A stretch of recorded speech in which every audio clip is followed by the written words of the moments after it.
Hi friends, मु Rosalind. मु आज तुम मानक बुढ़ापा पर्यंत सुस्थ रहिबार किछि नियम कहबी। खाइबारे सर्वदा संधव लुण प्रयोग करंतु काहेकि ना यह वाटर रिटेंशन एवं ब्लड प्रेशर को बढ़ाए नहीं।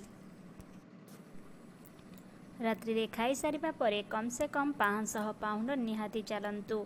किछि रिसर्च रु जणा पड़िछि जे रात्रि रे खाई सारी चलिबा द्वारा आपणकर ओजन कमिबा सहित गैस आउ एसिडिटी रा समस्या दूर होइथाए आउ निद मध्य भलसे आसे।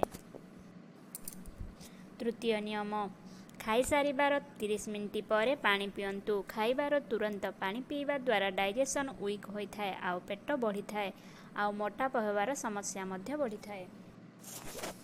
पंचम नियम, सकाळु उठी गोटे ग्लास पानी पीवा निहाती आवश्यक आउ आखिरे पानी छिटा पकाइबा आवश्यक। एमिति करिबा द्वारा बॉडी डिटॉक्सिफाई होइथाए आउ आखि को मध्य भल देखा जाइथाए।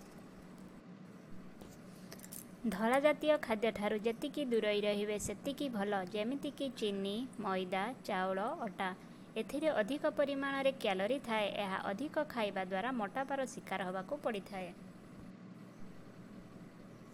खाद्य बनाइबा पाई केबे भी रिफाइंड ऑयल व्यवहार करिबा उचित नुहे। यह बदल रे देसी गुआ घी किंबा सोरिष तेल व्यवहार करिबा दरकार। सकाळु उठी चाहा किंबा कॉफी पियंतु नहीं, यह द्वारा एसिडिटी होइथाए। दिन रे 3 रु 4 लिटर पानी पीवा निहाती दरकार। एमिति करिबा द्वारा पेटर सबु समस्या दूर होइथाए। किडनी स्टोन केबे भी हेबा नहीं।